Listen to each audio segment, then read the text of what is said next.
नमस्कार, मैं हूं अंजलि इस्टवाल और हाजिर हूं बस इसी दुआ के साथ कि फिट रहे इंडिया। आज हम बात करने वाले हैं मोटापे की। लेकिन मोटापा सिर्फ अधेड़ उम्र के लोगों की परेशानी नहीं है। आजकल ये बच्चों में और टीनेजर्स में काफी दिखने लगा है। इसे नजरअंदाज न कीजिए, क्योंकि बचपन का मोटापा जवानी की बीमारियों की वजह बन सकता है। इंडिया के लिए एक बहुत चिंता का विषय इस वक्त जो है वो है एडोलेसेंट में ओबेसिटी, और जिसको हम चाइल्डहुड ओबेसिटी कहते हैं। ओबेसिटी को बहुत अर्ली स्टेज में डिटेक्ट करके और इसको प्रिवेंट किया जा सकता है। इन बच्चों में ये भी देखा गया है कि अगर इसको कंट्रोल ना किया जाए तो वो बहुत ही कम एज में डायबिटिक हो जाते हैं, कोलेस्ट्रॉल लेवल बढ़ जाता है, काफ़ी लोगों की हाई ब्लड प्रेशर्स आने शुरू हो जाते हैं, और ऑब्स्ट्रक्टिव स्लीप एपनिया होने के कारण रात की नींद पूरी नहीं होती। सो इस तरह के बहुत सारे जो प्रॉब्लम जो जनरली ओल्ड एज में देखे जाते हैं, वो सब प्रॉब्लम यंग एज में, बहुत ही प्रीमेच्योर एज में देखने मिलते हैं। और सबसे पहला कदम तो ये होता है कि अगर वज़न बच्चे का बढ़ रहा है तो उसका एंडोक्राइनोलॉजिस्ट के पास उनको दिखाना चाहिए। और एंडोक्राइनोलॉजिस्ट सारे एवैल्यूएशन करते हैं, सारे पैरामीटर्स देखते हैं, उनके हार्मोन लेवल्स का असेसमेंट होता है, और ये ज़रूरी हो जाता है कि अगर हार्मोन्स में कोई इम्बैलेंस है तो उसको हम बैलेंस करें, उसको करेक्ट करें। बट अगर हार्मोन्स में कोई बैलेंस नहीं है तो बहुत ज़रूरी है उनकी लाइफस्टाइल को चेंज करना, बहुत ज़रूरी है फिज़िकल एक्टिविटी को उनकी लाइफ में इम्पोर्टेंस देना, खाने पीने की चीज़ों पे ध्यान देना और कैलोरीज कम करना। इन सब चीज़ों पर अगर हम ध्यान देंगे तो भविष्य में हम उन बच्चों को नॉर्मल वेइंग पॉपुलेशन में कन्वर्ट कर सकते हैं।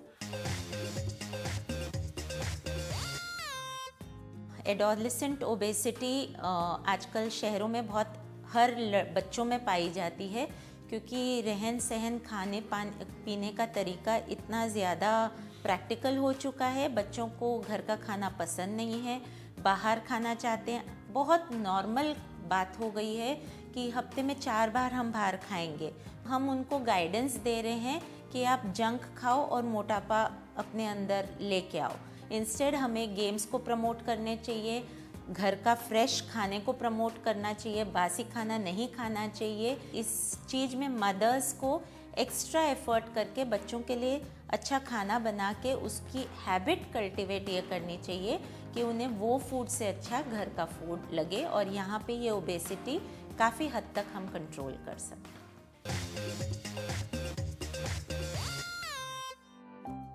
आज जो हम आसन करने जा रहे हैं वो है सेतुबंध आसन। सेतुबंध आसन और द ब्रिज पोज, उस आसन की बेनिफिट्स हमारी बैक से रिलेटेड है। उससे हमारी चेस्ट ओपनिंग भी बहुत अच्छी होती है, और साथ में हमारी जो अलाइनमेंट है, पेल्विस की अलाइनमेंट, हिप्स अलाइनमेंट, जैसे उसकी ओरिजिनल पोजीशन है वो उसके अंदर वापस आनी शुरू हो जाती हैं। तो उस आसन को कैसे करना है हमने, आप आराम से अपनी बैक पे पहले लेटेंगे, अपनी लेग्स को बेंड करके हम वहाँ से शुरू करेंगे। अपनी पैर बेंड करते हुए आप अपने हाथ अगर यहाँ एंकल्स को पकड़ सकते हैं तो ठीक है, नहीं तो आप उनको ऐसे नहीं करिए, ऐसे नीज को बेंड नहीं करना है, आप उनको कंफर्टेबली रखिए, और अगर पकड़ सकते हैं तो ठीक है। इनहेल करते करते आप धीरे धीरे अपने हिप्स ऊपर लेंगे, और अपनी जो चिन है वो आप अंदर भी ले सकते हैं चेस्ट के, और उसको सीधा भी रख सकते हैं जो कंफर्टेबल हो, और ऊपर आएंगे, और धीरे धीरे एक्सहेल करते करते आप इस आसन से बाहर आएंगे। इसका जो नेक्स्ट लेवल होगा, जब आप इसको प्रैक्टिस करते रहेंगे तो इनहेल करते करते ऊपर आएंगे जब, तो ये देखिएगा कि शोल्डर ब्लेड्स एक दूसरे को टच कर सके और आप फुल आसन में आ सके। यहाँ पे आप 30 सेकेंड 1 मिनट रुक के इसको ब्रीदिंग करिए, और उसको धीरे धीरे एक्सहेल करिए।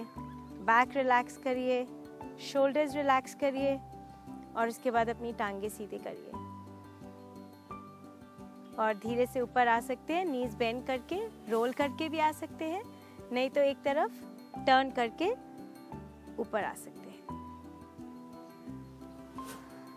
तो ये था ब्रिज पोज, सेतुबंध आसन, जो हमारे स्पाइन को स्ट्रेंथन करता है, लोअर बैक को स्ट्रेंथन करता है और हमारा हार्ट सेंटर खोलता है।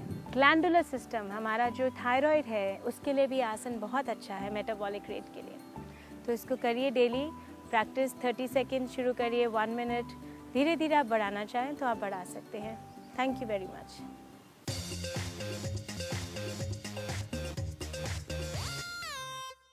नमस्कार।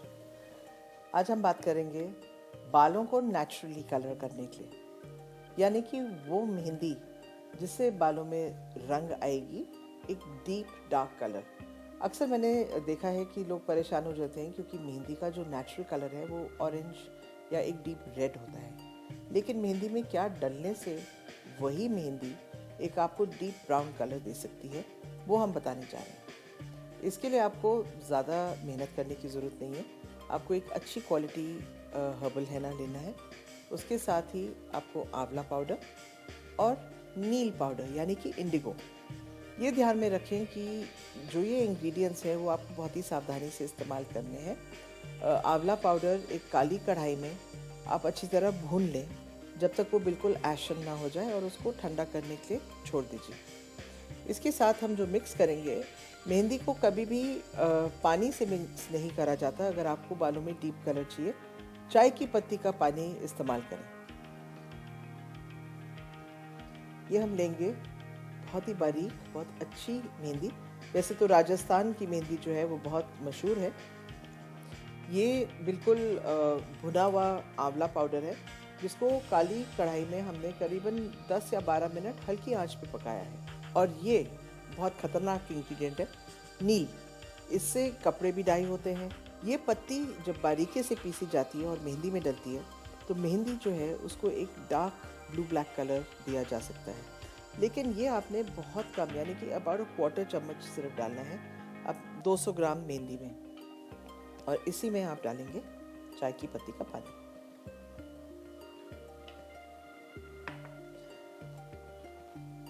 इसको आप स्मूथली मिला लें और बेहतर होगा कि आप ये मेहंदी करीबन 15-20 मिनट पहले छोड़ दीजिए और फिर बालों में लगाएं। इसको पहले भिगोने की ज़रूरत नहीं होती। और ये ध्यान में रखें कि अगर आपने इंडिगो ज़्यादा प्यार से डाल लिया हो तो बालों में बहुत खुजली या इरिटेशन या रैशेस भी आ सकते हैं, तो थोड़ी सी कंजूसी से इंडिगो पाउडर इस्तेमाल करें। मैंने अक्सर देखा है कि लोग मेहंदी अपने बालों में उस दिन लगाते हैं जिस दिन उनके बाल बहुत गंदे और शैम्पू होने लायक होते हैं। ये चीज़ ना करें। इनफैक्ट मेहंदी उस दिन लगानी चाहिए जब आपके बाल बिल्कुल साफ़ होते हैं। मेहंदी जब भी आप लगाएं, ये याद रखें कि कम से कम 2 से 3 घंटे आप मेहंदी बालों में लगा के रखें, और जड़ों से लेके बिल्कुल एंड्स तक आप मेहंदी लगा सकते हैं। मेहंदी जब आप धोने जाएं, बाल शैम्पू ना करें। आप मेहंदी सिर्फ पानी से धो डालें। धोने के बाद जब बाल थोड़े थोड़े सूख जाएं तो आप तेल लगा लीजिए और अगले दिन बाल शैम्पू करें। उससे आपका कलर और भी डीप, डार्क और लस्ट्रस हो जाएगा।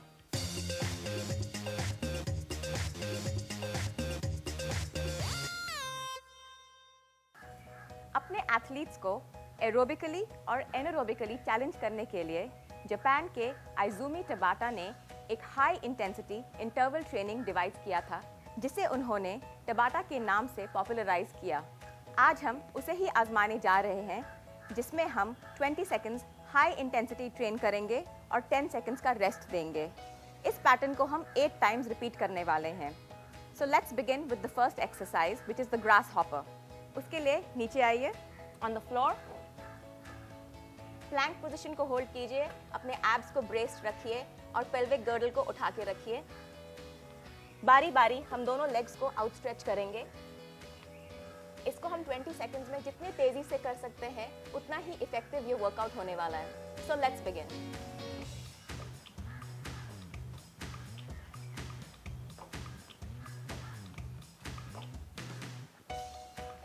Okay, let's take a break for 10 seconds, followed by a burpee again for 20 seconds. पर इसमें हमें अपनी पूरी जान लगानी है। Let's start.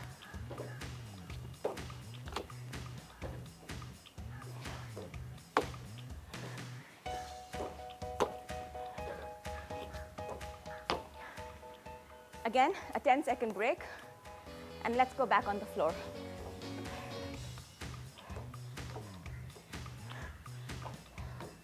एल्बोस को बेंड मत होने दीजिए। And let's start.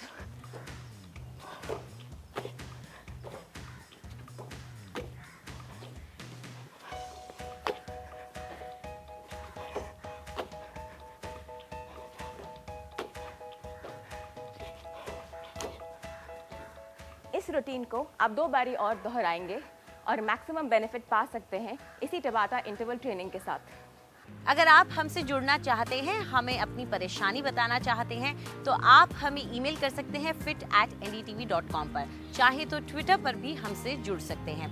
फिलहाल हमें इजाज़त दीजिए। नमस्कार।